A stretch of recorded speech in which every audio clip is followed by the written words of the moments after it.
दोस्तों नमस्कार। कथुआल political classes में आप सभी का स्वागत है। दोस्तों आज हम शुरू कर रहे हैं पॉलिटिकल साइंस के लिए नेट के एग्ज़ाम की यूनिट नंबर 8। यूनिट नंबर 8 जो है आज हम उसको शुरू करने वाले हैं, जिस यूनिट का नाम है political process in India, Bharat में राजनीतिक प्रक्रिया। इस यूनिट को हम जो है शुरू कर रहे हैं और इसका पहला टॉपिक जो है वो है राज्य अर्थव्यवस्था और विकास, state economy and development. State economy and development ये हमारा आज का टॉपिक है। चलिए हम बिना किसी देरी के अपने टॉपिक को शुरू करना चाहते हैं। ठीक है, इससे पहले जो है मैं आपको एक इन्फॉर्मेशन दे देना चाहता हूँ। कोई भी स्टूडेंट, कोई भी नया बच्चा अगर बैच शुरू करना चाहता है तो हम नए बैच की शुरुआत कर रहे हैं। ठीक है, और जितनी क्लासेज हो चुकी हैं उन सभी क्लासेज की हम आपको रिकॉर्डिंग प्रोवाइड करवा देंगे। तो आप जो हैं जून के अंदर जो नेट होने वाला है, ठीक है, जो जून के अंदर आपका नेट होगा उसके लिए जो है आप तैयारी कर सकते हैं और अच्छी तैयारी भी कर सकते हैं, जिससे आप अपना नेट जेआरएफ का एग्ज़ाम जो है वो निकाल सकते हैं। जून के अंदर जो एग्ज़ाम होगा उस एग्ज़ाम के लिए जो है हमने कोर्स जो है उसका नया बैच जो है वो शुरू करने का फ़ैसला किया है। तो आप जो है उस कोर्स में कभी भी किसी भी वक्त ज्वाइन कर सकते हैं। आपको अगर कुछ भी चीज़, कुछ भी जानकारी चाहिए तो उसके लिए जो है आप हमारे इस नंबर पे कांटेक्ट कर सकते हैं, हमसे बात कर सकते हैं और हमें फॉलो कर सकते हैं यूट्यूब चैनल से। चलिए हम अपनी क्लास को अब शुरू करते हैं। देखिए हमारी जो ये यूनिट है, ये यूनिट बात करेगी हमारे, पहले इस यूनिट का मतलब समझते हैं। इस यूनिट का मतलब क्या है, ये क्या कहना चाहती है ये यूनिट। देखिए यूनिट का नाम है पॉलिटिकल प्रोसेस इन इंडिया। ठीक है, तो पॉलिटिकल प्रोसेस इन इंडिया का मतलब है कि भारत में राजनीतिक प्रक्रिया। तो भारत में जो राजनीतिक प्रक्रिया है, यानी कि भारत के अंदर जो राजनीति है वो राजनीति किस तरीके की है और वो राजनीति किस तरीके की रही है, उसकी क्या प्रोसेस रही है। तो प्रोसेस की अगर हम बात करेंगे तो हम बात करेंगे भारत आज़ाद होता है 1947 में। ठीक है, तो 1947 से लेकर के टिल डेट आज तक की जो बात है उसकी हम करेंगे। आज तक जो है भारत की राजनीति वो किस तरीके से चली है, यानी कि उसको किन किन चीज़ों ने प्रभावित किया है और 1947 से लेके आज तक भारतीय राजनीति में कौन कौन सी चीज़ें जो है वो अपनाई गई हैं और किन किन चीज़ों को जो है वो रिजेक्ट किया गया है और कितनी सारी चीज़ें हुई हैं। यानी कि इसके अंदर हम उन चीज़ों की बात कर सकते हैं जो हमारी राजनीति को इफ़ेक्ट करती रही। जैसे कि आप देखिए, भारत आज़ाद हुआ तो भारत को क्या करना था, अपनी डेवलपमेंट करनी थी, यानी कि अपना विकास जो है वो करना था। तो अपने विकास करने के लिए उसने क्या अपनाया, पंचवर्षीय योजना। ठीक है, पंचवर्षीय योजना अपनाई। तो हम पंचवर्षीय योजनाओं की बात करेंगे, 12 की 12 पंचवर्षीय योजनाएं क्या रही डेवलपमेंट के लिए। ठीक है, उसके बाद दूसरी चीज़ राज्यों की राजनीति रही, स्टेट पॉलिटिक्स जो हमारी चीज़ है वो हमारी रही। ठीक है, स्टेट पॉलिटिक्स जो है वो किस तरीके की रही, किन आधार पे रही, क्या वो जाति को लेकर के रही, ठीक है, क्या वो रिलीजन को लेकर के रही, ठीक है, क्या वो रीजन को मतलब कि रीजन को लेकर के रही, ठीक है, या फिर वो मतलब कि क्षेत्र को लेकर के, ठीक है, या फिर वो जो है धर्म को लेकर के रही, मतलब कि धर्म के बारे में हम बात कर चुके हैं। रीजन हो गया, कास्ट हो गया, क्लास को लेकर के रही, ठीक है, या फिर वो जैसे कि किसी भी एंगल से लगाइए, जेंडर को लेकर के रही, ठीक है, जेंडर को लेकर कर रही है। तो ये जो जितने भी मुद्दे रहे हैं इन सब चीज़ों के बारे में हम बात करेंगे इस यूनिट के अंदर।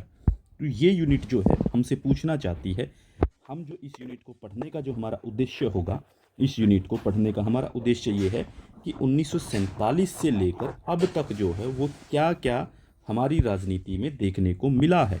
वो कास्ट, क्लास, जेंडर, दलित, जो भी मुद्दा हुआ है देश के अंदर, हमें हर एक उस मुद्दे के ऊपर बात करनी है। ये यूनिट हमसे पूछना चाहती है कि भारत के अंदर क्या क्या हुआ है, आप उन चीज़ों के बारे में बताइए। आपके क्वेश्चन वहीं से आते हैं, ठीक है, हम नेट के सिलेबस को जब खोल करके देखते हैं कि नेट का सिलेबस क्या कहता है इस बारे में, तो वहाँ पर यही सब चीज़ें जो हैं आपसे पूछी जाती हैं कि हाँ क्या है नेट के सिलेबस में। यही बात आपके सामने आएगी कि आप किस चीज़ को देखना चाह रहे हैं, देश की राजनीति क्या है। ठीक है, राज्य नया बना है उसके क्या कारण रहे हैं, राज्यों में सरकारें बदलती रही उनके क्या कारण रहे हैं, राज्य और स्टेट के सेंटर और स्टेट के बीच में कैसे रिलेशन रहे हैं उसके क्या कारण रहे हैं, भारत में इलेक्शन प्रक्रिया हुई है उसके क्या कारण कैसे हुई है। ठीक है, कॉन्स्टिट्यूशनल अमेंडमेंट हो रहे हैं उनके पीछे के क्या कारण हैं, और नया न्यू ट्रेंड्स क्या हैं हमारी पॉलिटिक्स में, उन चीज़ों को समझना हमारा मुख्य उद्देश्य होगा इस यूनिट को लेकर के। तो चलिए, ये था इसका ब्रीफ इंट्रोडक्शन इस यूनिट के बारे में, unit number 1 political process in India, इसके बारे में। अब हम बात करते हैं कि देश के अंदर क्या क्या घटनाएं हुई हैं जो हमारे नेट के सिलेबस में पूछी गई हैं। तो चलिए सबसे पहले शुरू करते हैं हम स्टेट के बारे में बातचीत कि स्टेट क्या था, उसकी इकोनॉमी कैसे डेवलप हुई, इंडिया की डेवलपमेंट कैसे हो पाई। तो भारत से शुरू करते हैं। भारत में सबसे पहले क्या चीज़ आती है, सबसे पहले आती है प्लानिंग कमीशन। तो भारत में योजनाओं का विकास किया गया। ठीक है, तो भारत में जो है कुल मिलाकर के योजनाओं का विकास किया गया, प्लानिंग्स बनाई गई कि इंडिया की डेवलपमेंट जो है प्लानिंग के थ्रू होगी। सबसे पहले क्या कि भारत में एक योजनाबद्ध आर्थिक विकास यानी कि पहली पंचवर्षीय योजना की शुरुआत की गई।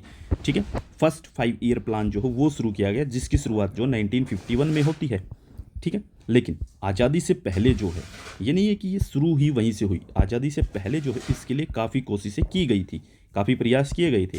1934 में जो है सर एम विश्वेश्वरैया ने अपनी पुस्तक planned economy for India, planned economy for India, ये किताब जो है बहुत इंपॉर्टेंट है, आपको याद कर लेनी है। ठीक है, देश की जो इकोनॉमिक डेवलपमेंट है उसके लिए एक 10 ईयर 5 ईयर प्लान की बात कीजिए, 10 ईयर प्लानिंग की बात की थी, 10 ईयर प्लानिंग की बात, यानी 10 वर्षीय योजना तैयार होनी चाहिए, उसकी बात की थी सर एम विश्वेश्वरैया ने।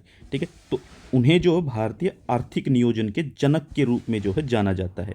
भारत के इकोनॉमिक प्लानिंग का जो जनक है, father of economic planning for India कौन है, सर एम विश्वेश्वरैया उनको कहा जाता है। ठीक है, तो इसके बाद जो ये इनका पहला प्लान था, ये एक प्लान आया था 1934 में।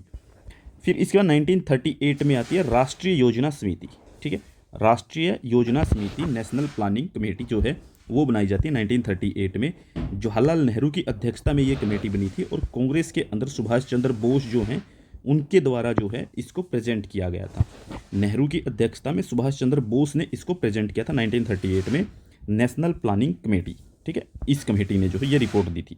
ठीक है, इसने भी प्लानिंग की बात की। सेकंड, इसके बाद जो आता है द बॉम्बे प्लान, ये बहुत इंपॉर्टेंट है। द बॉम्बे प्लान कब आता है, ये आता है 1944 में। ये था भारत के जो उद्योगपति हैं, भारत के जो इंडस्ट्रियलिस्ट हैं, भारत के जो पूंजीपति लोग हैं, उन लोगों ने मिलकर के एक प्लान बताया कि भारत को कैसे चलाया जा सकता है। क्योंकि देश आज़ाद होने वाला था, सबको पता था, और सब चाहते थे कि देश को चलाने की एक प्लानिंग होनी चाहिए। तो उस प्लानिंग को चलाने के लिए जो है देश के अंदर अलग अलग कमेटियाँ बनती हैं, जिसमें से जो है द बॉम्बे प्लान एक अलग से मॉडल था। तो द बॉम्बे प्लान के अंदर 1944 में जो आता है, इसमें कौन कौन लोग शामिल थे, पुरुषोत्तम दास ठाकुर, 8 जो बड़े इंडस्ट्रियलिस्ट हैं वो शामिल, पुरुषोत्तम दास ठाकुर दास। ठीक है, उसके बाद टाटा, बिड़ला, अर्देश्री दलाल, लाला श्रीराम, कस्तूर भाई लाल भाई, अर्देश्री द्राबशोश्रोफ और जॉन मथाई, यानी कि कुल मिलाकर के 8 लोग शामिल थे। 1 2 3 4 5 6 7 और 8। तो इन 8 इंडस्ट्रियलिस्ट ने मिलकर के एक मीटिंग की थी। उस मीटिंग में जो है द बॉम्बे प्लान निकला था। ये बॉम्बे प्लान बॉम्बे के अंदर इनकी मीटिंग हुई थी। ठीक है, तो ये किस चीज़ के ऊपर बेस करता है, ये बेस करता है ISI, इम्पोर्ट सब्सटीट्यूशन इंडस्ट्रियलाइजेशन। ठीक है, सब्सटीट्यूशन इंडस्ट्रियलाइजेशन के ऊपर जो है इन्होंने बात की थी कि देश के अंदर जो है हम जो है उद्योगों की स्थापना करें, इंडस्ट्रीज़ को बढ़ाएं, उनको ध्यान में रख करके। ठीक है, एक प्लान आता है गांधीवादी प्लान। गांधीवादी प्लान 1944 में ही जो है उसको प्रेजेंट किया गया था श्रीमन नारायण अग्रवाल द्वारा। जो गांधी का जो प्लान है, यानी कि गांधी के विचारों के अनुसार चीज़ें जो हैं वो होनी चाहिए।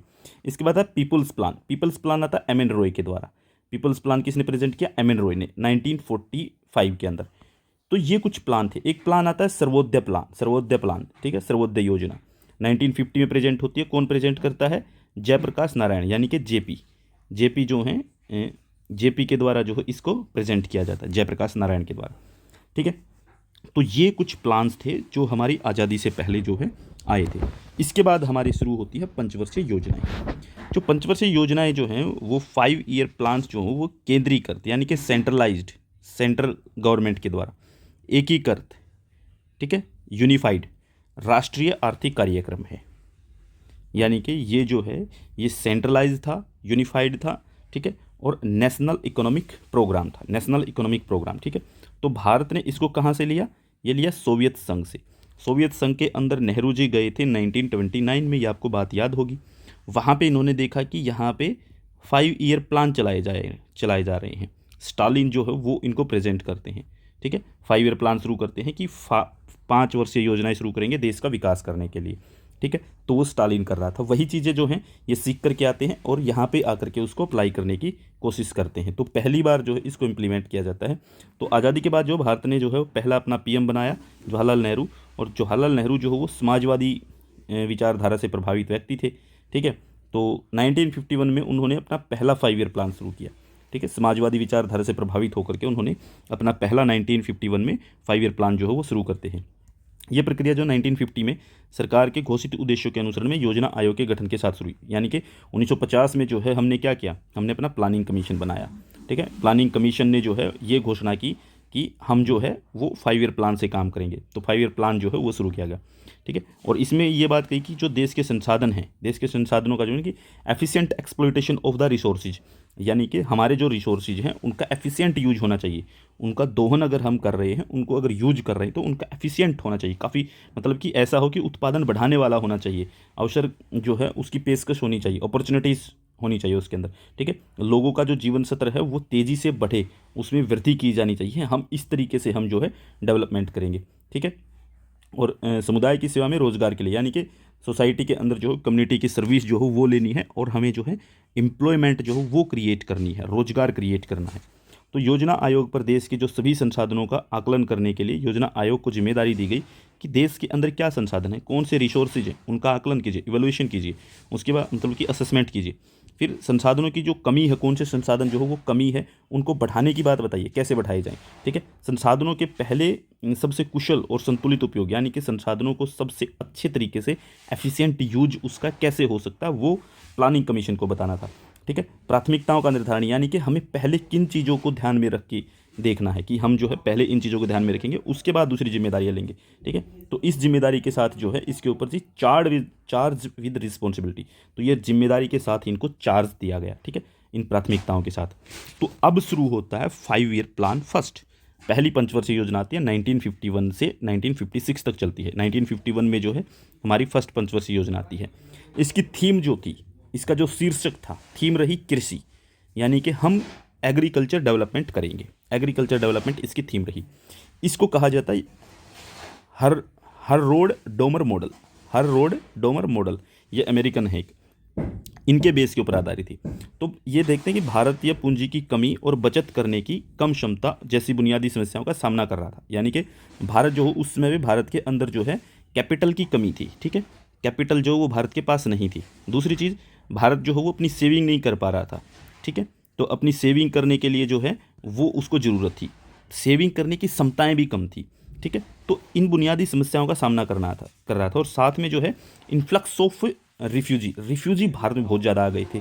ठीक है, क्योंकि 1947 में जो है पार्टीशन हुआ तो बहुत बुरी तरीके से जो है वो लोगों की मार काट मची, और इधर उधर से जो ट्रेनें गई तो लोग इधर से भी गए, उधर से आए भी। तो रिफ्यूजी क्राइसिस होगा, क्योंकि लोग अपना घर बार छोड़ करके इधर आ रहे हैं, इधर से उधर भी जा रहे हैं। हमें चिंता थी इधर आने वालों की ज़्यादा। तो इधर जो लोग आए हैं, कोई भी आया, चाहे वो कोई भी किसी भी धर्म का हो सकता था।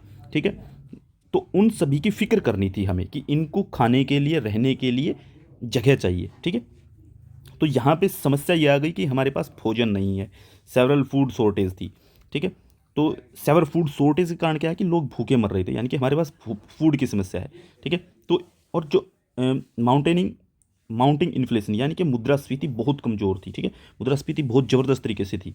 ठीक है, तो उस तरीके से क्या कि महंगी चीज़ें मिल रही थी, महंगाई बहुत ज़ोरदार तरीके से थी, लोगों के पास पैसा नहीं था, लोन मिल नहीं पा रहे थे, ठीक है ना, लोगों के पास ये था कि लोन कहाँ से ले, बैंक ही नहीं थे हमारे पास, ठीक है, पैसा देश के पास वैसे नहीं था, संसाधन नहीं थे, इंडस्ट्रीज़ नहीं थी, हम डेवलप कहाँ से करें।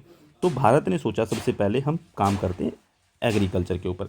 एग्रीकल्चर पे काम करेंगे तो उससे क्या होगा, लोग वहाँ पे काम करेंगे, रोज़गार मिलेगा, फूड की जो शॉर्टेज है वो कम हो जाएगी, ठीक है, धीरे धीरे जो प्राइस जो बढ़ रही है, बाहर से खरीदना पड़ रहा है, वो प्राइस ज़्यादा है, वो कम हो जाएंगे, हम अपना बनाएंगे, अपना प्रोडक्शन करेंगे। तो हमने डिसाइड किया था कि हमारी जो जीडीपी है वो होनी चाहिए 2.1, यानी कि हमारी जो ग्रोथ डोमेस्टिक प्रोडक्ट है वो 2.1 की दर से बढ़ेगा, ठीक है, 2.1 के रेट से जो है वो ग्रोथ करेगा। जबकि हमने प्राप्त कितना किया, हमने कोस कितना काम किया, 3.6, यानी कि हमारी जीडीपी चली 3.6 से, यानी कि बहुत ही ज़बरदस्त तरीके से जो हमने टारगेट फिक्स किया उस टारगेट से हम लगभग लगभग लगभग 1.5 गुना हम आगे रहे, ठीक है। इसके अंदर हमने कुछ चीज़ें तैयार की, जैसे भाखड़ा बांध जो है वो हमने तैयार किया, हीराकुंड बांध जो है वो हमने तैयार किया, 5 आईआईटीज़ तैयार की उस समय पे, ठीक है। हमने विश्वविद्यालय अनुदान आयोग यानी कि यूजीसी को हमने बनाया, उसका गठन किया गया, ठीक है। तो गुड हार्वेस्ट के कारण जो है इसको हम कह सकते हैं कि एक सफल प्लान था, यानी कि पहला 5 ईयर प्लान भारत का जो है वो मस्त रहा, एकदम धूमधाम से देश ने जो है तरक्की की, ठीक है। 5 आईआईटी आ गए, यूनिवर्सिटी ग्रांट कमीशन तैयार हो गया, भाखड़ा बांध बना, हीराकुंड बांध बन गया, एग्रीकल्चर के लिए जो है नहरें बनना शुरू हो गई, ठीक है। मतलब धूमधाम के तरीके से ये है कि हम बहुत अच्छे तरीके से आगे बढ़ रहे थे। अब आता है सेकंड 5 ईयर प्लान, ठीक है। देश ने सोचा कि सही है, कामयाब है, सेकंड और लेके आते हैं। तो सेकंड 5 ईयर प्लान शुरू होता है 1956 से 1961 से, ठीक है। 1956 में शुरू होता है, 61 तक चलता है। इसकी थीम थी प्रतिस्थापन के कारण विकास और भारी बुनियादी उद्योग, यानी कि हमने करना क्या था, आयात प्रतिस्थापन पे जोर देना था, ठीक है। आयात प्रतिस्थापन यानी कि हमें चीज़ों को बनाने पे अब जोर देना था, ठीक है, हमें रोकना था, ठीक है, हमें रिप्लेस करना था कि हम बहुत ज़्यादा जो है आयात कर रहे हैं, यानी कि हम जो है बहुत ज़्यादा चीज़ों को जो है इंपोर्ट कर रहे हैं। तो इंपोर्ट को हमें रोकना था, और रोका कैसे जाएगा कि हम जो इंडस्ट्रीज़ बनाएंगे। तो इसके लिए हमें क्या ज़रूरत थी, जो हमारा बुनियादी उद्योग है, जो बेसिक स्ट्रक्चर है वो मजबूत करना था। तो हमें क्या करना था, 1953 में भारत के सांख्यिकीविद थे, ठीक है, भारत के एक स्टैटिक्स के एक्सपर्ट हैं, प्रशांत चंद्र महालनोबिस, यानी कि पीसी महालनोबिस, इनका नाम है, आपको याद रखना। ये सेकंड 5 ईयर प्लान इनकी देन थी। इन्होंने बताया कि अब सेकंड 5 ईयर प्लान जो है इस तरीके से इनके द्वारा विकसित किया, महालनोबिस मॉडल भी बोलते हैं इसको, ठीक है। महालनोबिस मॉडल याद रखने की चीज़ें, ये महालनोबिस मॉडल बोलते हैं। जैसे इसको क्या बोलते हैं, पहले वाले को क्या नाम दिया था हमने, हर हर रोड डोमर मॉडल, ठीक है। तो ये महालनोबिस मॉडल है। इसको समाज के समाजवादी पैटर्न पे स्थापना की गई, यानी कि सोशलिस्ट पैटर्न हमने अपनाया, और जो आर्थिक नीति है उसका लक्ष्य रखा गया। तो इकोनॉमिक पॉलिसी जो है वो हम तैयार करेंगे।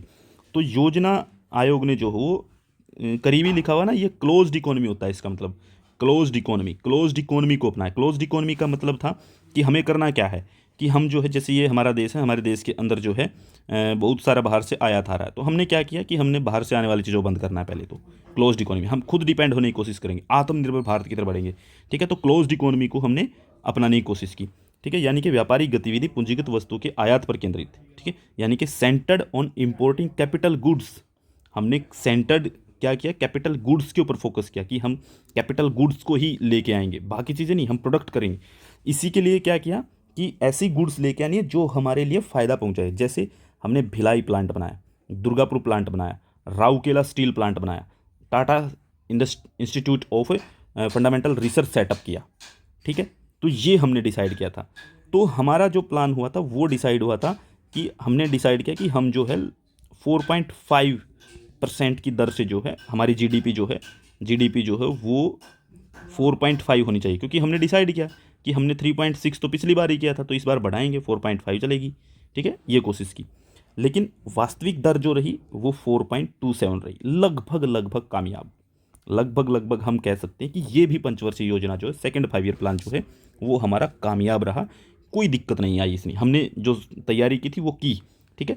ये इस तरीके से आपको याद कर लेना कि फर्स्ट 5 ईयर प्लान में पहले 5 साल में ये चीज़ें बनाई हमने, सेकंड 5 ईयर प्लान में हमने ये चीज़ें तैयार की।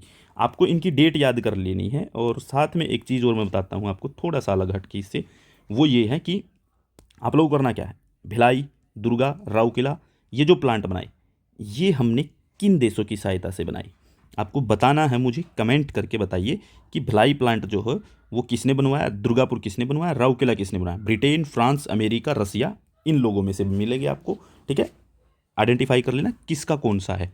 ठीक है, तो इसके बाद चलता है थर्ड 5 ईयर प्लान।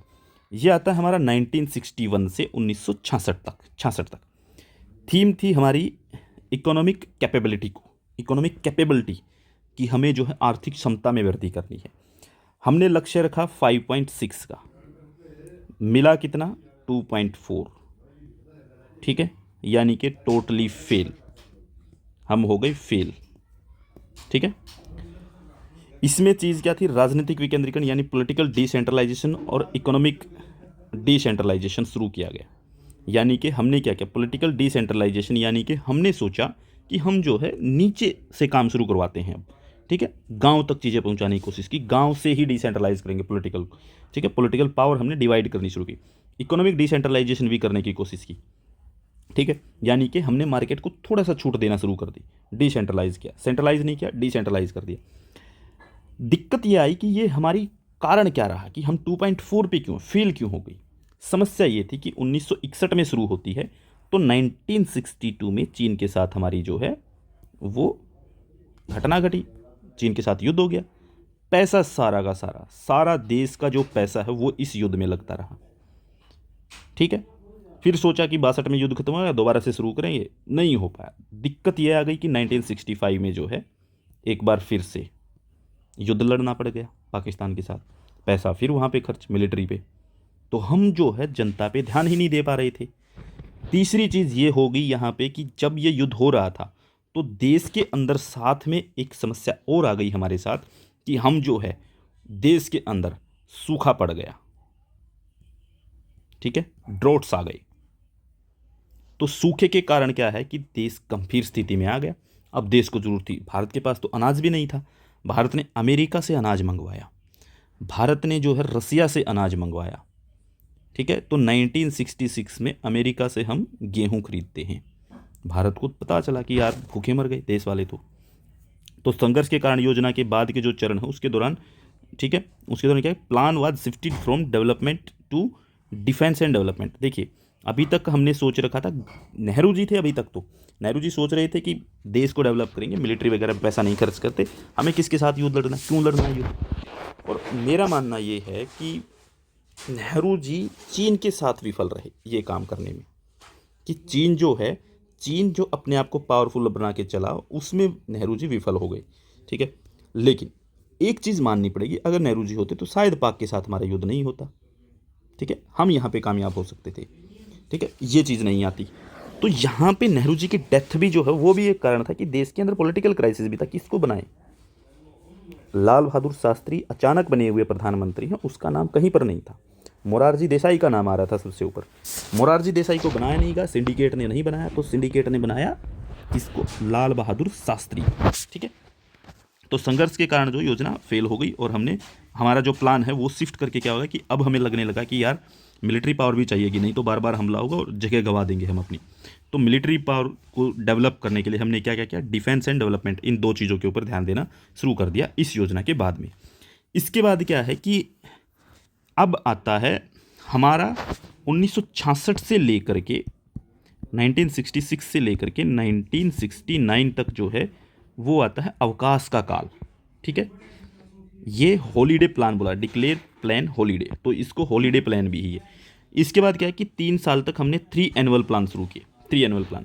ठीक है, किसके कारण कि मिजरेबल थर्ड प्लान जो हुआ हमारा फेल हो गया, तो गवर्नमेंट ने क्या किया कि अपने हॉलीडे प्लान शुरू किया, यानी कि 1 ईयर प्लान, हर साल अलग अलग प्लान हुए। ठीक है, प्लान क्या थे कि एक तो जैसे ये गंभीर सूखा हुआ, ये युद्ध हुए इनके कारण। ठीक है, और जो थर्ड 5 ईयर प्लान है वो फेल हो गया। ठीक है, 3 एनुअल प्लान्स जो है इस दौरान जो है वो शुरू किए गए। लेकिन इसके बाद थर्ड एनुअल प्लान के बाद देश के अंदर पॉलिटिकल कंडीशन ठीक होती है, देश वापस से आगे उभरता है, चौथी पंचवर्षीय योजना शुरू हो जाती है।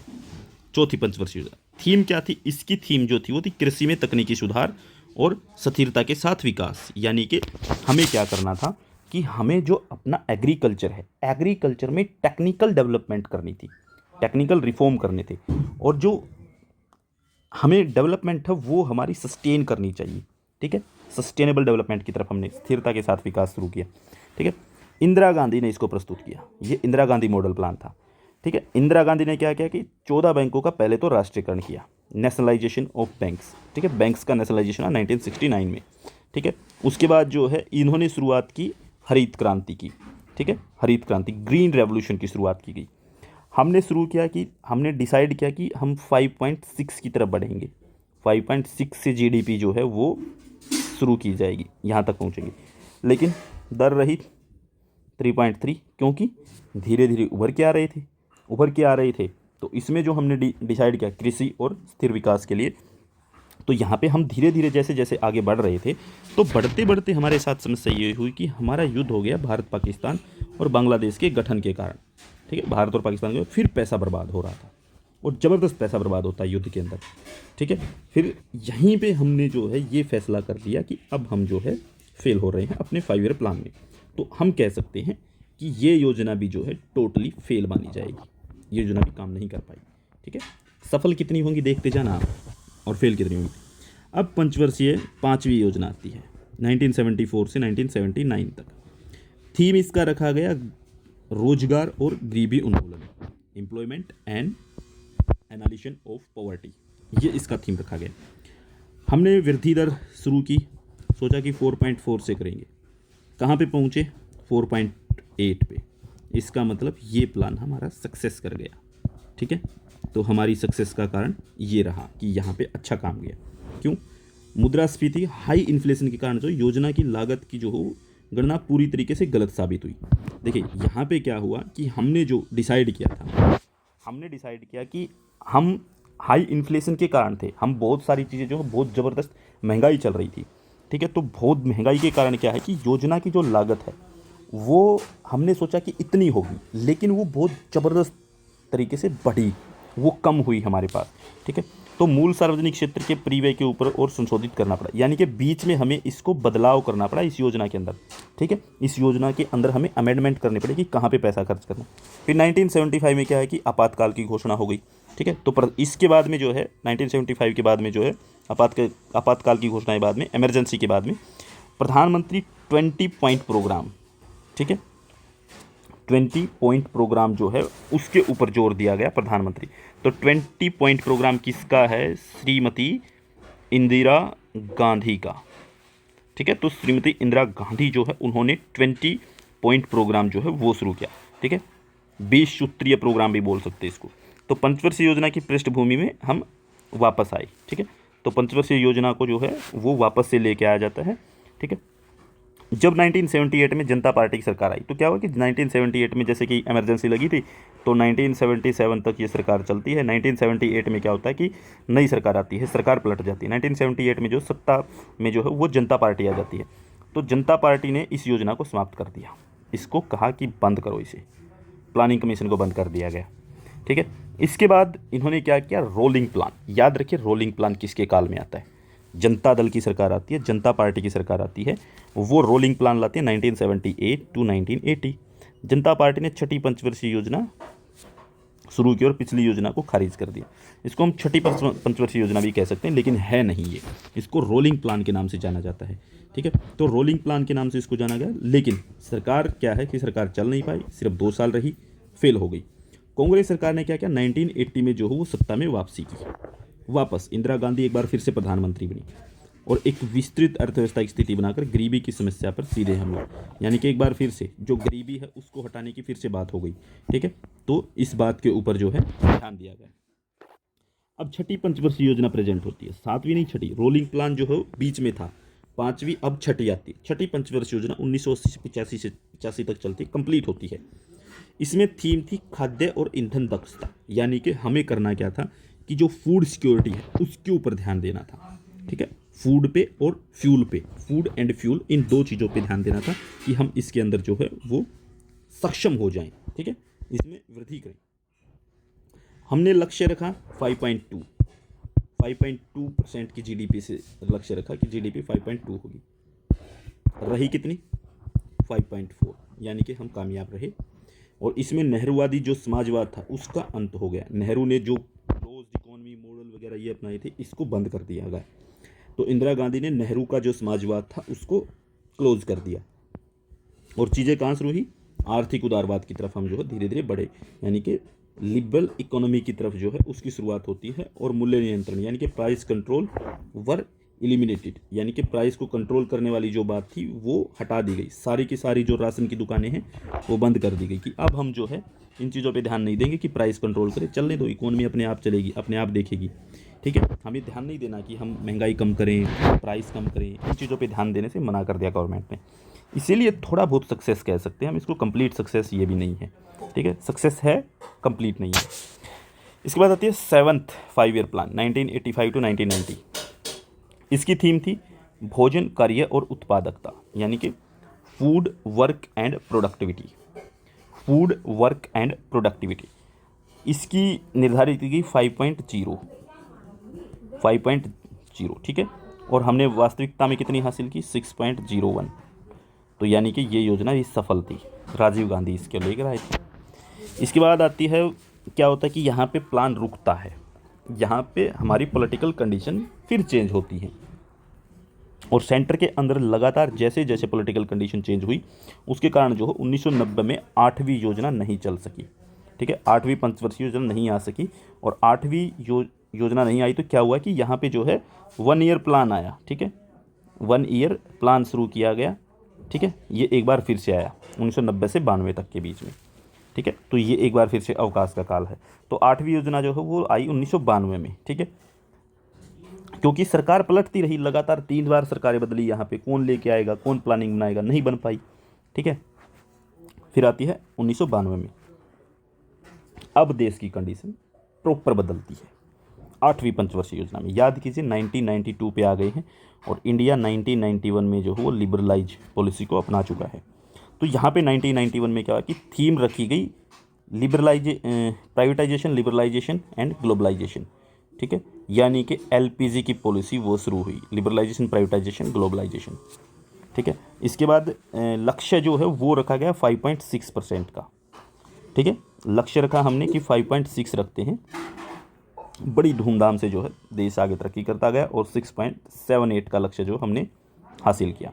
ठीक है, lunch of India's free market reform. ठीक है, यानी कि फ्री मार्केट रिफॉर्म किए गए, रिफॉर्म हुए सारी मार्केट के अंदर। तो यहाँ पे नई आर्थिक नीतियाँ जो वो लागू हो गई, न्यू इकोनॉमिक पॉलिसी जो है वो शुरू की जाती है। इनके बारे में डिस्कशन करेंगे, अभी हम पढ़ रहे हैं सिर्फ पंचवर्षीय योजनाओं के बारे में। इसके बाद आती है 9वीं पंचवर्षीय योजना। 9वीं पंचवर्षीय योजना 1997 to 2002। ठीक है, इसमें थीम रखी गई सामाजिक न्याय और समानता के साथ विकास, यानी कि social justice and development with equality. ठीक है, social justice and development development with equality and social justice. ठीक है, ये रखा गया। यहाँ पे हमने रखा 6.5 का टारगेट। ठीक है, लेकिन हो पाई कितनी, 5.49। क्यों, बहुत सारी रिस्ट्रिक्शंस आ गई थी। किस लिए, 1998 में जो है हमने किया था पोखरण 2। ठीक है, तो पोखरण 2 के कारण जो है हमारे ऊपर जो है दुनिया भर के देशों ने रिस्ट्रिक्शंस लगा दी। ठीक है, इकोनॉमिक रिस्ट्रिक्शंस जो है वो लगा दी गई, इकोनॉमिक रिस्ट्रिक्शन जो वो हम पे लागू हो गई। इसके कारण हम आगे नहीं बढ़ पाए और हमारी ये जो योजना थी ये लगभग सफल हुई, लगभग असफल हुई।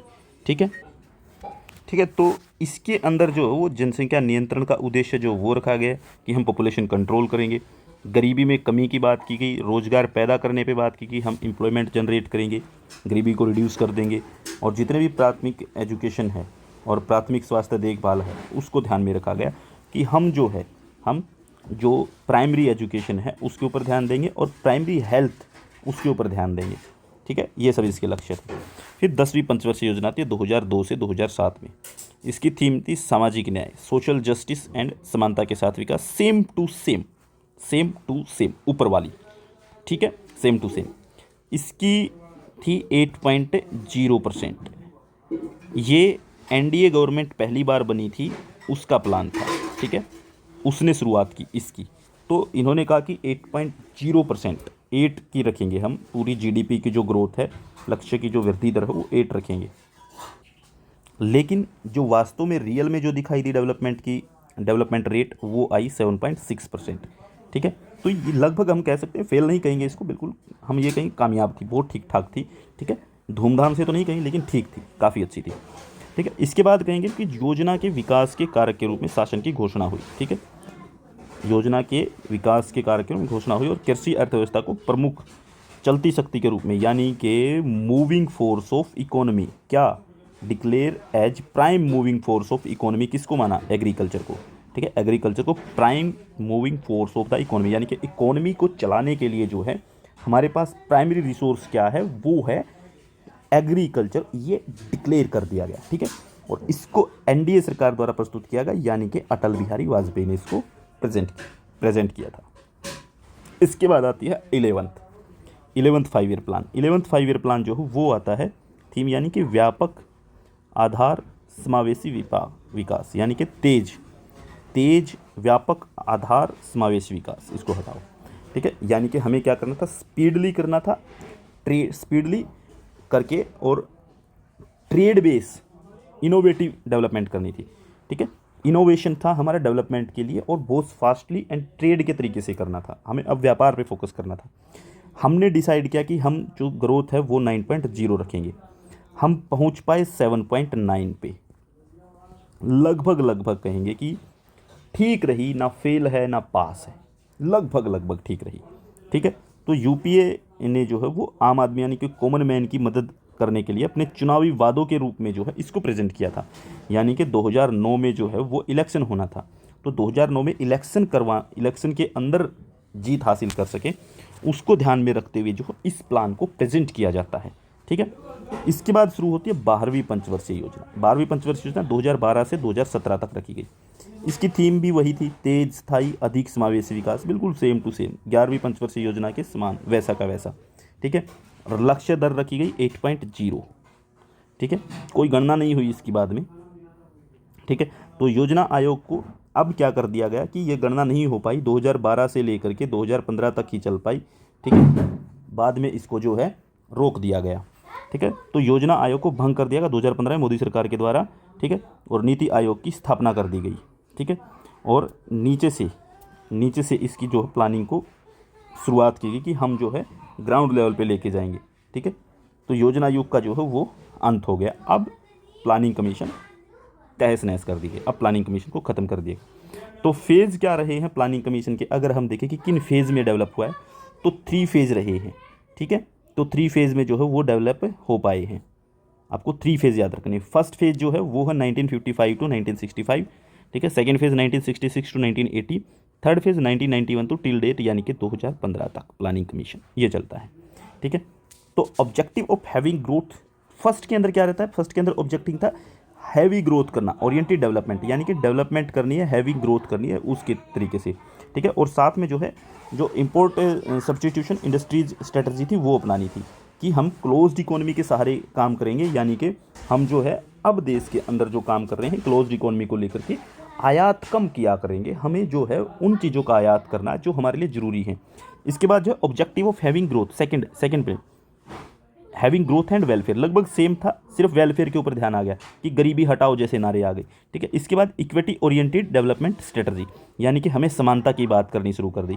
ठीक है, थर्ड में क्या होता है objective of having growth with social justice. Third के अंदर 1991 के बाद जो है वो हम सोशल जस्टिस को भी शामिल करना शुरू कर गए। और उसके बाद जो है इसके अंदर एक और चीज़ है कि एक्सपोर्ट लीड ग्रोथ स्ट्रेटजी।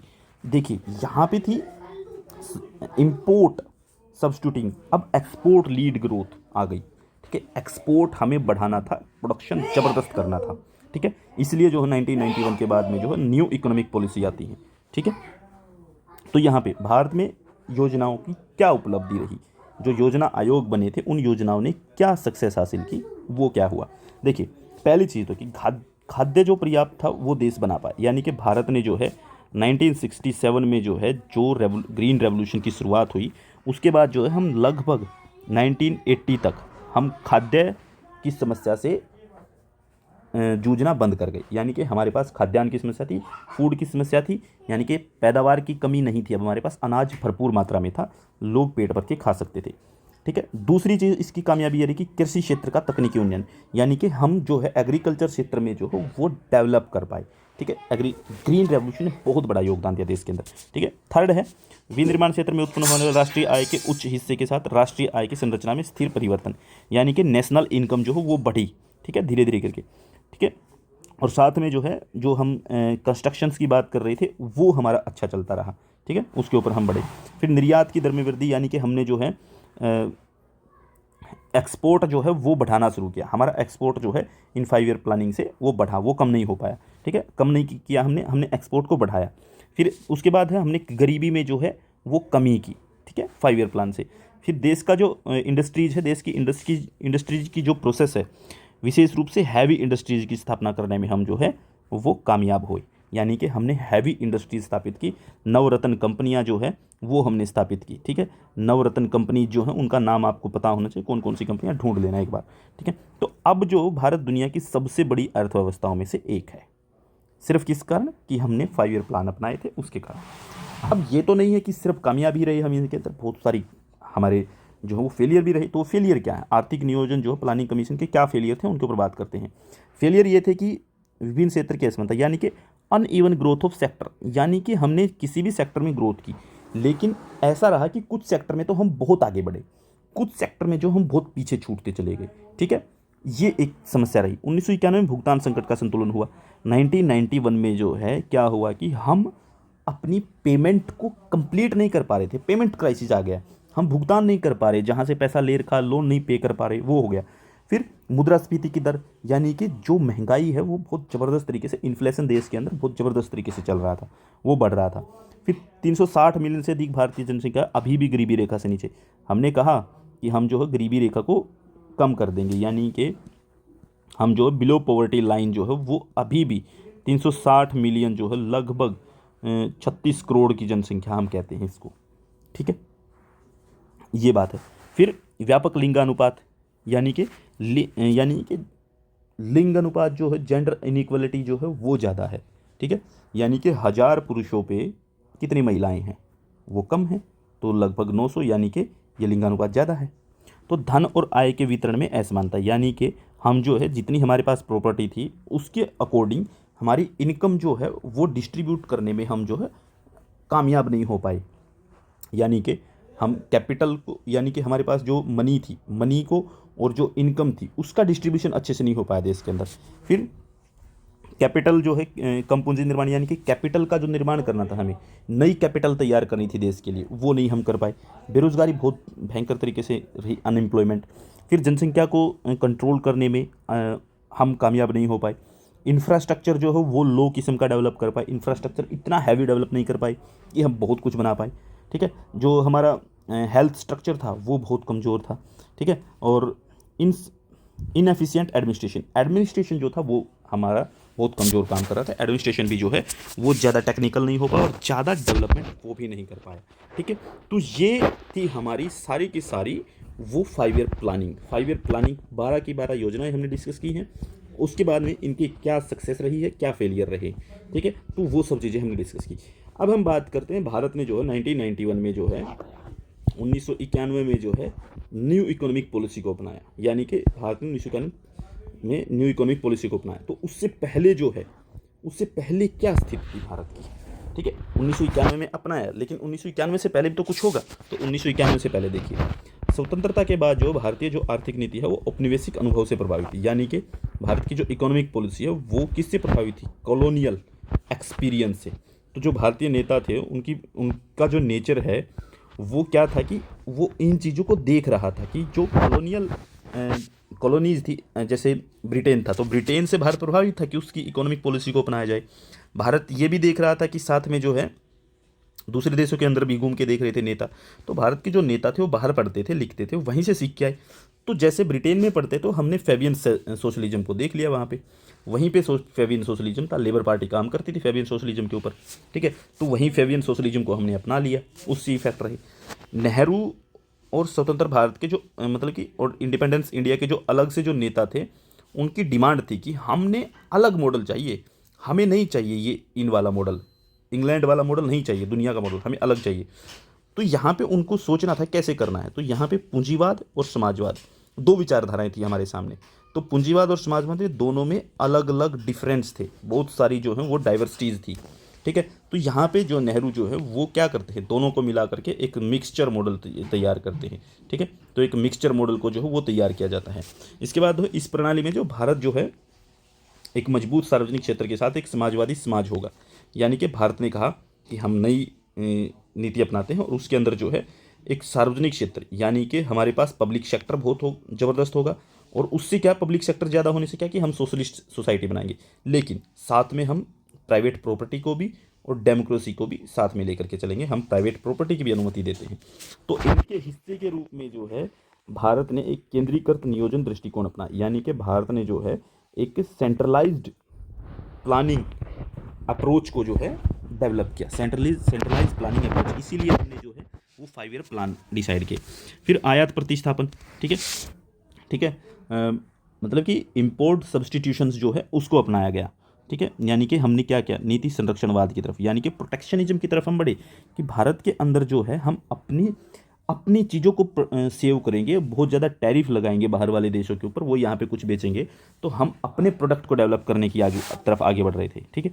तो राज्य की निगरानी के तहत औद्योगिकरण, यानी कि हमने स्टेट डिसाइड कर रहा था कि कौन सी इंडस्ट्रीज़ यहाँ पे लगेंगी, ठीक है, वो ध्यान में रखा। बाहर से कौन आएगा, क्या लगाएगा, हमें मतलब नहीं, हम नहीं लगाने देंगे, हम डिसाइड करेंगे कौन सी लगेगी और कौन सी यहाँ पे आके काम कर सकती है, वो डिसाइड किया। फिर सूक्ष्म स्तर पर राज्य का हस्तक्षेप, यानी कि एक छोटे से लेवल पे जो है हमने ये भी डिसाइड किया कि स्टेट जो वो इंटरवीन करेगा चीज़ों के अंदर, ठीक है, कुछ भी प्रोडक्शन होगा उसके अंदर इंटरवीन करेगा, ठीक है। और फिर जो लेबर और जो वित्तीय बाजार है, वित्तीय बाजार का यानी कि फाइनेंशियल मार्केट जो है उसका जो कारोबार है, उसके अंदर एक बड़ा पब्लिक सेक्टर और जो है एक बिजनेस एरिया जो है उसको तलाशने की कोशिश की गई। उसके रूप में जो है सरकार जो है वहाँ पे इंटरवीन करती नजर आई इन चीज़ों के अंदर भी। तो उससे पहले की जो स्थिति थी ये सब चीज़ें दिख रही थी हमें। अब कमियां क्या थी ये चीज़ें याद कीजिए। 1991 से पूर्व की जो ये पॉइंट आएंगे, ये पॉइंट आपको याद रखने, यही पेपर में आते हैं, ठीक है। आपको लगे अभी तक क्वेश्चन नहीं बताए, क्वेश्चन कहाँ से आ रहे, 5 ईयर प्लानिंग के जो बताए वो क्वेश्चन ही है, ठीक है। इससे पहले 1991 के अंदर जो ये चीज़ें हैं, ये चीज़ें आपको याद करनी कि ये आपको काम देने वाली है चीज़ें, ठीक है। पहले क्या था, 1991 से पहले क्या था, लाइसेंस राज होता था। यानी कि आपको कोई भी काम शुरू करना है उसके लिए पहले आपको लाइसेंस लेना पड़ेगा, आपको परमिट लेनी पड़ेगी, ठीक है, तब आप काम शुरू कर सकते हैं, ठीक है। और उसके लिए क्या है कि सरकार की बहुत लंबी प्रोसेस होती थी। क्या है कि काम हो या ना हो उसकी प्रोसेस चलेगी, और प्रोसेस ऐसी थी कि हम क्या करते थे, फाइल बनती थी हमारी, और फाइल को जो है क्या करते, लाल फीते के अंदर जो है वो बांध देते थे, ठीक है, लाल फीते के अंदर बांध के रख देते कि जब होगा हो जाएगा, आप क्यों चिंता करते। तो ये बहुत बड़ी समस्या थी हमारी। तो 1947 से 1990 के बीच में जो भारत में कोई भी बिजनेस शुरू करना जो है वो बड़ा मुश्किल काम था, ठीक है, ठीक है। तो वो बड़ा मुश्किल काम था इस चीज़ को करना। तो ये वहाँ पे क्योंकि लाइसेंस लेना, परमिट लेना, लाल फीता शाही, इनका सामना करना बहुत मुश्किल काम था, ठीक है। फिर आयात प्रतिस्थापन, यानी कि हम प्रोटेक्शनिज्म की तरफ बढ़ रहे थे, ठीक है। आयात प्रतिस्थापन, औद्योगिकरण, यानी कि सब्सटीट्यूशन इंडस्ट्रियलाइजेशन, यानी कि इम्पोर्ट सब्सटीट्यूशन इंडस्ट्रियलाइजेशन जो वो था। तो व्यापार और ये अपनी एक व्यापारिक नीति थी और अपनी इकोनॉमिक पॉलिसी थी जो विदेशी आयात को घरेलू उत्पादन से बदलने की बात करती। यानी कि जो विदेश का जो प्रोडक्शन है वो यहाँ पे ना हो, हम अपना प्रोडक्शन करें, उसकी जगह पे इसको चेंज कर दें, ठीक है, बाहर वाले को चेंज करें यहाँ पे, ठीक है। तो स्थानीय उत्पादन के माध्यम से जो है, यानी कि देश का जो रीजनल प्रोडक्शन है उसके माध्यम से जो विदेशी जो डिपेंडेंसी की हम दूसरों के ऊपर निर्भर हैं जो उसको कम करना था, उसको कम करने की कोशिश करनी थी, ठीक है। तो इनका उद्देश्य जो आत्मनिर्भरता को बढ़ावा देना था, ठीक है। हम सोच रहे थे कि हम आत्मनिर्भर बन जाए, सेल्फ डिपेंड हो जाएं। तो इसका मतलब भारतीय उद्योगों का एकाधिकार और उत्पादों की गुणवत्ता में सुधार के लिए अनेक प्रोत्साहन की कमी, ठीक है। यानी कि भारत के जो इंडस्ट्रीज है उसका एकाधिकार स्थापित हो, उसकी मोनोपोली बने, उसको बनाने में बड़ी मुश्किल थी क्योंकि हम लाइसेंस से चल रहे थे, ठीक है। तो उनको मोटिवेट करने में बहुत बड़ा ड्रॉबैक था हमारा, हम मोटिवेट ही नहीं कर पा रहे थे, ठीक है। तो जो भी काम शुरू करता उसके रास्ते में उसके इंटरेस्ट को पूरा करने के लिए बहुत सारी बाधाएं थी, वो नहीं हो पा रही थी, ठीक है, ठीक है। तो ये दो चीज़ें आपको याद रख लेनी है कि एक तो लाइसेंस राज करता था, परमिट थी, लाल फीताशाही था, आयात प्रतिस्थापन था, ठीक है, ठीक है, ये आपको याद कर लेनी है।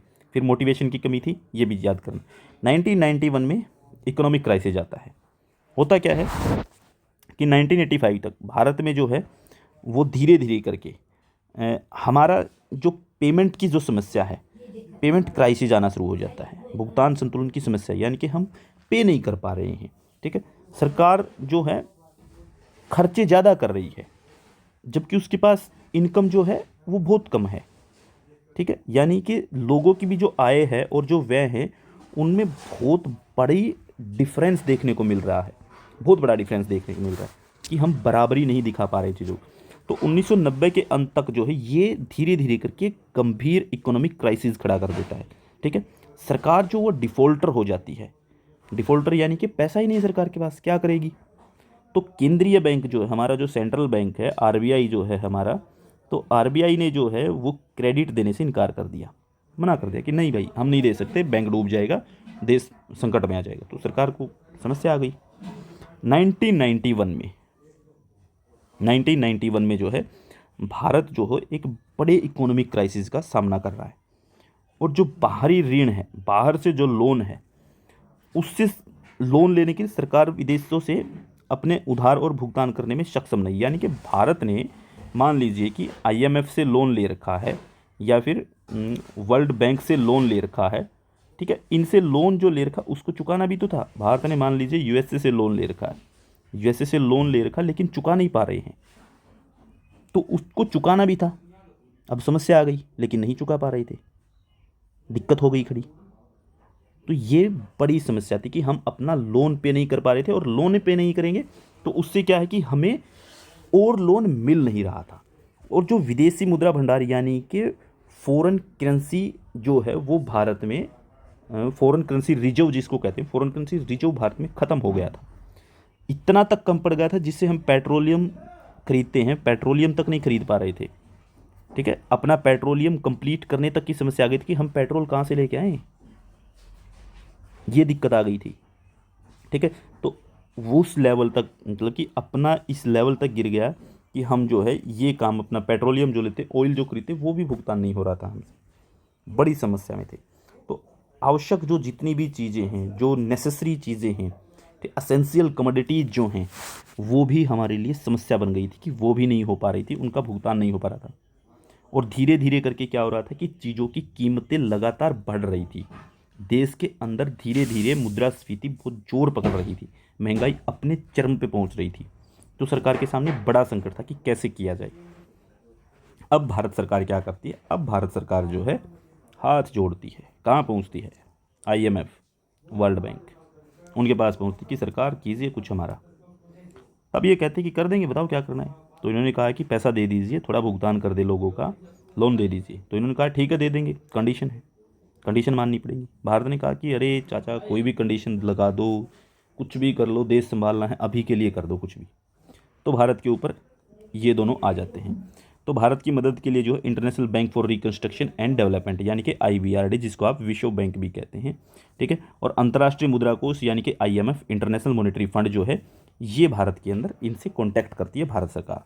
ठीक है, तो इनके समाधान के लिए भारत को इन एजेंसियों से जो है लोन के रूप में जो है $7 अरब मिल जाते हैं। $7 अरब पैसा मिल जाता है भारत को। खुश हो गया, मज़ा आ गया। ठीक है, अब इंटरनेशनल आईएमएफ के साथ जो सौदे के तहत यूनियन ऑफ बैंक स्विट्जरलैंड को, अब देखिए 7 अरब रुपया तो मिल गया आपको, 7 अरब रुपया मिल गया। ठीक है, समस्या क्या है भाई, इन्होंने कहा ना कि कुछ कंडीशन है। कंडीशन क्या, देखिए, यूनियन बैंक ऑफ स्विट्जरलैंड, इसके सामने हमने 20 टन सोना रखा। बैंक ऑफ इंग्लैंड, इसके सामने हमने 47 टन सोना जो वो गिरवी रख दिया। ठीक है, यानी कि हमने अपना सोना 67 टन जो है वो उनके सामने रख दिया। देश का सोना जाता रहा। इसके अलावा जो है बेल आउट के हिस्से के रूप में आईएमएफ ने भारत से अर्थव्यवस्था को उदार बनाने के लिए, खोलने के लिए, यानी कि अगर आपको लोन चाहिए तो आपको एलपीजी की पॉलिसी लागू करनी पड़ेगी। लिबरलाइजेशन, प्राइवेटाइजेशन, ग्लोबलाइजेशन, ये आपको अपनाना पड़ेगा। ये भारत के सामने शर्तें रख दी। ठीक है, और दूसरी बात, भारत जिन देशों के ऊपर रिस्ट्रिक्शंस लगाए बैठा है ट्रेड की, उनको भी हटाना पड़ेगा, सारी रिस्ट्रिक्शंस हटानी पड़ेगी। तो 1991 के अंदर रिफॉर्म जो हुए, उसके अंदर स्ट्रक्चरल रिफॉर्म होते हैं। ठीक है, स्टेबलाइजेशन मेजर्स शुरू किए जाते हैं, और स्ट्रक्चरल रिफॉर्म में 3 चीज़ें आती हैं, प्राइवेटाइजेशन, लिबरलाइजेशन, ग्लोबलाइजेशन। और ग्लोबलाइजेशन में जो है वो कुल मिलाकर के 5 चीज़ें होती हैं। डीरेगुलेशन होता है, फाइनेंशियल सेक्टर उसको खोलना पड़ता है, टैक्सेशन रिफॉर्म करने पड़ते हैं, ठीक है, 4X रिफॉर्म करने पड़ते हैं, ट्रेड पॉलिसी बदलनी पड़ती है। ये सब करना पड़ता है भारत को फिर, ठीक है। तो यहाँ पे सबसे पहले क्या कहते हैं, स्टेबलाइजेशन मेजर्स क्या हैं वो समझते हैं, जो हमने बात की ना स्टेबलाइज मेजर, ठीक है। स्टेबलाइजेशन मेजर क्या है वो देखते हैं। 1991 के इकोनॉमिक क्राइसिस के कारण जो है, इमीडिएट कोज था ये, कि इकोनॉमिक कारण था, ठीक है। इमीडिएट कोज के कारण जो उसको सोल्यूशन करने के लिए, यानी कि जो इकोनॉमिक क्राइसिस है उसका सोल्यूशन करने के लिए हमने कुछ शॉर्ट टर्म मेजर तैयार किए, ठीक है। शॉर्ट टर्म, थोड़े समय के लिए, कम समय के लिए अल्पकाल उपाय। इसमें से उस कमजोरी को दूर करना शामिल है जिसके परिणाम स्वरूप भारत भुगतान संतुलन पैदा, यानी कि भारत के अंदर जो पेमेंट क्राइसिस आया है, ठीक है, पेमेंट बैलेंस क्राइसिस, ठीक, या फिर आप कह सकते हैं बैलेंस पेमेंट क्राइसिस, ये हमारे देश में था, ठीक है।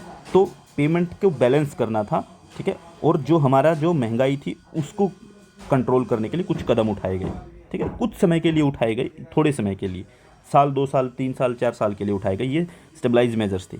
इसके बाद था स्ट्रक्चरल मेजर, ये लॉन्ग टर्म थे, इनको लंबे समय तक अप्लाई करना था, ठीक है। लंबे समय तक अप्लाई करने के उद्देश्य से कि जो अर्थव्यवस्था की जो क्षमताएं हैं उसको सुधार करना था, improving the efficiency of the economy, efficiency of the economy, economy में सुधार। और जो भारतीय इकोनॉमी है, इकोनॉमी के जो जितने भी सेक्टर हैं, ठीक है, उनकी जो रिजिडनेस है, यानी कि सेक्टर के ऊपर जो रिजिडनेस थी उसको दूर करना था, ठीक है। और इनको किस चीज़ के लिए करना था, इंडिया के सारे सेक्टर को खोलना था, किसके लिए, इंटरनेशनल कंपटीशन के लिए, अंतर्राष्ट्रीय प्रतिस्पर्धा को बढ़ाने के लिए, ठीक है। तो ये सुधार 3 लीड के अंतर्गत आते हैं, 3 तरह की चीज़ें आती हैं इसके अंदर।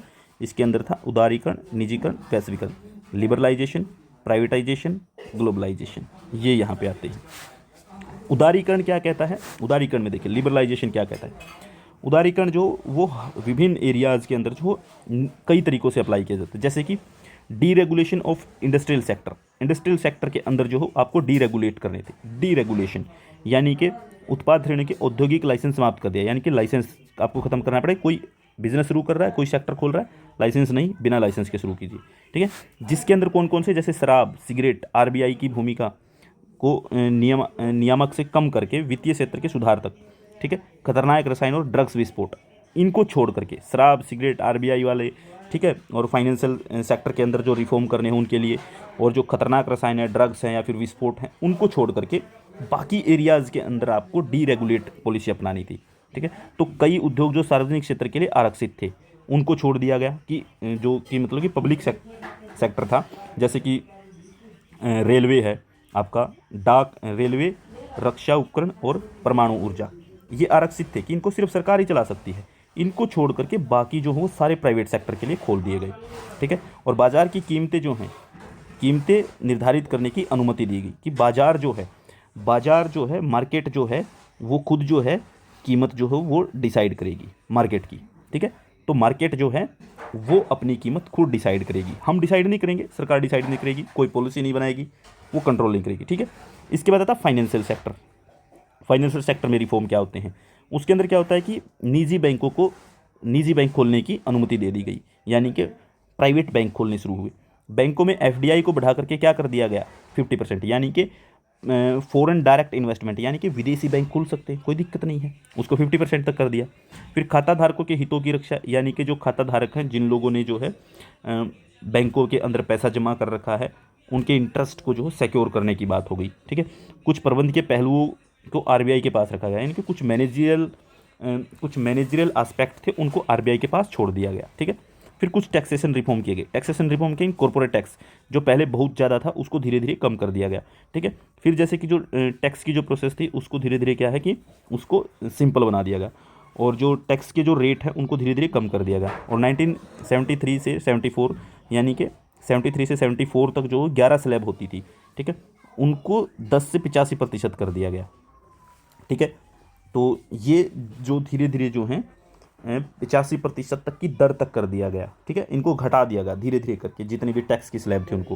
फिर 1991 से 91 से 96 के बीच जो है 5 बजट आते हैं हमारे, 1991 से लेकर के 1996 तक जो 5 बजट आते हैं, और पाँचों जो है वो एलपीजी पॉलिसीज़ को ध्यान में रख करके बनाए जाते हैं, और इनको लेकर के आते हैं डॉक्टर मनमोहन सिंह, ठीक है। और आईटी स्लैब को घटा करके डॉक्टर मनमोहन सिंह ने जो इनके अंदर क्या किया कि जो आईटी के इंफॉर्मेशन टेक्नोलॉजी की जो स्लैब थी, ठीक है, या फिर इनकम टैक्स स्लैब थी, जो इनकम टैक्स स्लैब को जो 20, 30 और 40% तक कम कर दिया गया, ठीक है। पहले बहुत ज़्यादा होती थी, अब उसको धीरे धीरे करके धीरे धीरे कम करते चले गए। फिर जैसे फॉरेन एक्सचेंज रिफॉर्म हुए, ठीक है, यानी कि विदेशी मुद्रा सुधार हुए, विदेशी मुद्रा भंडारण जो उसको किया, फॉरेन एक्सचेंज रिफॉर्म हुए। इसके अंदर क्या है कि रुपये को विदेशी मुद्राओं के मुकाबले, यानी कि भारतीय पैसे को विदेशी जो मुद्रा है डॉलर के मुकाबले खास तौर पे डीवैल्यूएट कर दिया गया, यानी कि भारत के रुपये की कीमत घटा दी गई, ठीक है। कि मान लीजिए कि कीमत घटा करके ये कर दिया गया कि इससे फ़ायदा ये करना था इनको कि जो विदेशी मुद्रा वो भारत में आनी शुरू हो जाए। उनको लगी कि भारतीय रुपया जो है, अगर हम भारत से 100 रुपये लेंगे तो हमें जो हो वहाँ पे अपने मात्र 40 रुपये देने पड़ेंगे, ठीक है। या फिर ये हो जाए कि हमें वहाँ पर मात्र क्या देने पड़ेंगे, 2 रुपये देने पड़ेंगे, ठीक है। अमेरिका तो ये सोच रहा है कि हम भारत से 100 लेंगे और उनको 2 देंगे, यानी कि 50 रुपये कर दिया गाड़ी डिसाइड। इस तरीके से डिसाइड हो गया, ठीक है। तो अपनी जो मुद्रा है उसका रेट कम कर दिया गया, भारतीय पैसे का रेट कम कर दिया गया। तो बाजार की जो विदेशी विनिमय दरों को निर्धारित करने की अनुमति दे दी गई, ठीक है। यानी कि मार्केट जो है, मार्केट खुद डिसाइड करेगी कि जो लेन देन के पार्ट है, ठीक है, विनिमय दर जो हैं वो डिसाइड करेगी मार्केट, ठीक है, उनको। फिर व्यापार और निवेश नीति में सुधार, यानी कि ट्रेड एंड इन्वेस्टमेंट पॉलिसी के अंदर जो है वो भी धीरे धीरे रिफॉर्म कर देंगे। ट्रेड एंड इन्वेस्टमेंट पॉलिसी यानी कि व्यापार और निवेश करने की बात में, ठीक है। तो आयात पर मात्रात्मक प्रतिबंधों को समाप्त कर दिया गया कि जो आपके अंदर था, जो आप इंपोर्ट करते थे जो, ठीक है, उसको जो है उसके ऊपर जो रिस्ट्रिक्शंस थी उनको बंद कर दिया गया, उनको ख़त्म कर दिया गया। टैरिफ जो थे, जितने भी थे आयात पे टैरिफ लगते थे उनको घटा दिया गया, ठीक है। जो खतरनाक और पर्यावरण के प्रति संवेदनशील उत्पादों के मामले को छोड़ करके आयात के लिए लाइसेंस प्रक्रियाओं को हटा दिया गया, यानी कि कुछ ऐसे मामले थे जिनके लिए जो है वो ज़रूरी होता लाइसेंस लेना, उनको छोड़ करके बाकी सभी के लिए जो लाइसेंस प्रथा खत्म कर दी गई, ठीक है। व्यापार के अंदर ये रिफॉर्म थे। आयात पर प्रतिबंध हटा दिए गए और धीरे धीरे करके पूरी तरह से इनको जो है वो ख़त्म कर दिया गया, ठीक है, कि कोई भी जो प्रोडक्ट है वो बाहर से आएगा यहाँ बिकेगा, कोई दिक्कत नहीं। फिर निर्यात को बढ़ावा देने के लिए निर्यात शुल्क, ठीक है, हटा दिया गया, यानी कि हमें जो है एक्सपोर्ट करना था, ठीक है, इंपोर्ट एक्सपोर्ट इनकी सारे के सारे जितने टैरिफ थे वो धीरे धीरे करके कम कर दिए गए, ठीक है। तो ये था लिबरलाइजेशन। अब आता प्राइवेटाइजेशन। प्राइवेटाइजेशन के अंदर क्या है, प्राइवेटाइजेशन के अंदर क्या है कि इसका मतलब ये है कि जो पब्लिक सेक्टर से प्राइवेट सेक्टर में जो कैपिटल है उसको ट्रांसफ़र करना, ठीक है, यानी कि पब्लिक सेक्टर से, ठीक है, वो हमें लेके आना है प्राइवेट सेक्टर तक, ठीक है। तो पब्लिक सेक्टर से प्राइवेट सेक्टर में चीज़ों को ट्रांसफ़र कर देना, कैपिटल को। फिर क्या है कि जो निजीकरण है, वित्तीय अनुशासन में सुधार करना, यानी कि निजीकरण वित्तीय अनुशासन या फाइनेंशियल डिसिप्लिन के अंदर जो है, फाइनेंशियल सेक्टर के अंदर जो है वो रिफॉर्म किए गए। फिर जो मॉडर्नाइजेशन है, मॉडर्नाइजेशन को और ज़्यादा अच्छे तरीके से जो है मदद करने के लिए जो है हमने फाइनेंशियल रिफॉर्म किए इसके अंदर, यानी कि आधुनिकरण को सुविधाजनक बनाने में मदद करेगा क्या, कि फाइनेंशियल रिफॉर्म हो जाए। फिर निजीकरण, यानी कि एफडीआई के मजबूत प्रवाह के लिए, यानी कि निजीकरण क्यों किया गया, ये इसलिए भी किया गया कि निजीकरण से, यानी कि प्राइवेटाइजेशन से, कि विदेशी पैसा जो वो लगे, विदेशी कंपनियां आए वो यहाँ पे आकर के काम करें। उससे क्या है कि निजीकरण, प्राइवेटाइजेशन जो वो ज़बरदस्त तरीके से बढ़ा और फॉरेन डायरेक्ट इन्वेस्टमेंट जो है वो देश के अंदर आ गई, ठीक है। तो विनिवेश, डिसइन्वेस्टमेंट की गई। विनिवेश क्या, डिसइन्वेस्टमेंट का मतलब है कि जो पब्लिक सेक्टर है, पब्लिक सेक्टर के जितने भी उपक्रम हैं, यानी कि जितने भी सेक्टर हैं, उनकी इक्विटी का एक हिस्सा, डिसइन्वेस्टमेंट, सरकार ने इन्वेस्ट करना बंद किया, ठीक है, उसको डिसइन्वेस्टमेंट किया कि उनको लोगों तक पहुंचाना मदद किया, यानी कि सरकार के जितने भी सेक्टर थे उनमें से जो पब्लिक सेक्टर थे उनकी इक्विटी का एक हिस्सा वो जनता को बेच दिया गया, ठीक है। यानी कि जनता को बेचने का मतलब यही होता है कि हमने जो है वो प्राइवेट सेक्टर को बेच दिया, ठीक है, ठीक है। और जितने भी और क्या है कि निजीकरण, इसी को मतलब कि हम कह रहे हैं कि ये प्राइवेट जो है इन्वेस्टमेंट आया, ठीक है, प्राइवेट डी इन्वेस्टमेंट हुई, ठीक है, डिस इन्वेस्टमेंट जो है उसको बढ़ावा मिला यहाँ से कि हमने पब्लिक सेक्टर की इक्विटी को जो है वो धीरे धीरे करके लोगों के अंदर डिवाइड कर दिया। अब हम इसकी क्रिटिसिज्म की बात करें तो वो क्या हो सकता है, क्रिटिसिज्म यही है कि सार्वजनिक क्षेत्र के उपक्रमों की संपत्ति, देखो दिक्कत ये आई कि हम बेच रहे थे, दे रहे थे, ठीक है, लेकिन जितना पब्लिक सेक्टर है उसको जो है उसको सारे के सारे की उनकी जो कैपिटल थी उसको बहुत कम इवेलुएट किया गया, ठीक है। यानी कि 100 रुपये की चीज़ थी, मान लीजिए उसका रेट 100 रुपये है, तो सरकार ने कहा कि देखो भाई देश संभालना, हमें तो ले लो 30 रुपये में, तो 30 रुपये में बेच दी गई। ठीक है, तो विनिवेश के लिए, डिसइन्वेस्टमेंट के लिए, यानी कि पैसे को नई संपत्ति बनाने के लिए, यानी कि गवर्नमेंट को जो है अपने सेक्टर, जो हम कह रहे थे ना डिसइन्वेस्टमेंट, यानी कि उसके लिए लोगों से पैसा लेने के लिए उसको बहुत सस्ते दामों पे दिया गया। ठीक है, कि सरकार के पास पैसा आ जाएगा, हम बेच देते हैं। ठीक है, बनाने मतलब कि उससे पैसा कमाने शुरू किया, वहाँ संपत्ति नहीं बनाई सरकार ने। सरकार ने क्या किया कि हम जो है, जैसे सरकार के पास जो पैसा था, ठीक है, तो वो कैपिटल थी, उस कैपिटल से दूसरी कैपिटल भी तो बन सकती थी कि हम जो है उसको इन्वेस्ट करें। सरकार ने पैसा दिया, लोगों से पैसा लिया, इक्विटी बेची, उससे क्या कि पैसा आया, उस पैसे को जो है क्या किया गया सरकार के द्वारा, उस पैसे को लगाया नहीं गया कैपिटल बनाने के लिए। हमारे पास पैसा आ गया, इसको इन्वेस्ट कर देते हैं, इन्वेस्ट करके और पैसा कमाए। ठीक है, जबकि क्या किया गया इससे कि संपत्ति से संपत्ति नहीं बनी।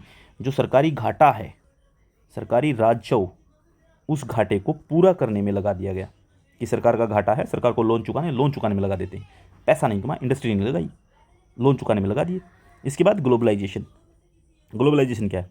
ग्लोबलाइजेशन क्या है कि एक तरह का विचार है। ठीक है, विश्व के विचारों, उत्पादों, विचारों, सॉरी मतलब कि जो प्रोडक्शन है, एक आइडिया है, और आपसी साझाकरण है, और संस्कृति यानी कि कल्चर है, कल्चरल डायमेंशन जो है उनको आपस में आदान प्रदान करने वाली बात करता है। ठीक है, तो इनको एकीकरण की एक प्रक्रिया है। यानी कि इससे क्या है कि देश का कल्चरल नुकसान हुआ, बाहर से चीज़ें आना शुरू हुई, हम अपनी चीज़ों को डिवेलुएट करते रहे, हमारी चीज़ें कमज़ोर पड़ती चली गई, और यहाँ पे जो विदेशी जो चीज़ें हैं, जो टेक्निकली तौर पे बहुत शानदार बन के आई थी, टेक्नोलॉजी उनके अंदर बहुत अच्छी थी, हमारा जो डोमेस्टिक मार्केट है वो ख़त्म हो गया उनके सामने ग्लोबलाइजेशन के कारण। फिर आउटसोर्सिंग जो है, आउटसोर्सिंग क्या है? आउटसोर्सिंग में जो है एक कंपनी जो बाहरी स्रोतों से नियमित सेवा लेती है, यानी कि आउटसोर्स के अंदर क्या है, ठीक है, बिजनेस प्रोसेस आउटसोर्स होते हैं। मतलब कि सरकार क्या करती है, कंपनियां क्या करती हैं, बाहर से मदद लेना शुरू करती है, बाहर से सर्विस लेना शुरू करती हैं। तो अब जो हो वो उनको जो है बाहर से सर्विसें लेना शुरू कर दी गई। तो वैश्वीकरण का ही ये परिणाम था कि हमने आउटसोर्स लेना शुरू कर दिए ग्लोबलाइजेशन के कारण। ठीक है, इसके बाद जो है आर्थिक नीति की बदौलत जो है, इस आर्थिक में भारत ने आउटसोर्सिंग नौकरियों का एक प्रमुख स्रोत जो है वो बन गया। यानी कि भारत में एम्प्लॉयमेंट भी जनरेट हुआ, बीपीओ बन गया, बैंकिंग सेवाओं के अंदर आ गई। बीपीओ आप देखेंगे ना, जब ये जितनी भी कंपनियां हैं, जैसे आपकी टेलीकॉम कंपनियां, वो बीपीओ का यूज़ करती है, बहुत ज़्यादा बीपीओ। ठीक है, फिर जैसे डब्ल्यूटीओ, वर्ल्ड डब्ल्यूटीओ ने क्या नुकसान किया? डब्ल्यूटीओ क्या है कि विश्व व्यापार संगठन की स्थापना जो हो व्यापारिक उद्देश्यों को, यानी कि व्यापार के अंदर जो अंतर्राष्ट्रीय जो बाजार है, अंतर्राष्ट्रीय बाजार में ट्रेड के नियम डिसाइड करने के लिए बनाई गई थी। ठीक है, और इसका मकसद यही था कि जो देश हैं उन सभी को जो है इक्वल अपॉर्चुनिटी दी जाए। ठीक है, और बहुपक्षीय व्यापार हो, मतलब कि मल्टी लैटरल व्यापार होना चाहिए। ठीक है, बाइपोलर नहीं, मल्टी लैटरल होना चाहिए। तो इससे क्या है कि वो समझौते बनाता है, इन समझौतों से जो वो डिसाइड करता है कि दुनिया के अंदर व्यापार कैसे किया जाता है। तो भारत विश्व व्यापार संगठन का एक सक्रिय सदस्य बन गया। ठीक है, अब भी भारत जो है उसका एक सक्रिय सदस्य है, उसको भारत अप्लाई भी करता है और उनको मानता भी है। ठीक है, तो ये आपकी क्लास थी आज की। इस क्लास में हमने बातचीत की है कि हम जो है पॉलिटिकल प्रोसेस इन इंडिया को जो है समझने की कोशिश कर चुके हैं, और ये आज की आपकी पहली क्लास थी। इसके बाद सेकंड क्लास होगी, ये आपकी बिल्कुल इंट्रोडक्टरी, किस तरीके से कैसे काम हुआ। हमने प्लानिंग कमीशन समझा है, प्लानिंग कमीशन 12 के 12 प्लानिंग कमीशन समझे हैं। उसके बाद हमने समझा कि प्लानिंग कमीशन के बाद न्यू इकोनॉमिक पॉलिसी अपनाई, उनसे क्या फ़ायदा हुआ, क्या नुकसान हुआ, प्लानिंग कमीशन के क्या नुकसान थे, क्या फ़ायदे थे, क्या सक्सेस रही, क्या उसकी फेलियर रहे, वो सब चीज़ें हमने जो है वो डिस्कस की हैं। तो इस क्लास में इतना ही, मिलते हैं नेक्स्ट क्लास में, तब तक के लिए धन्यवाद।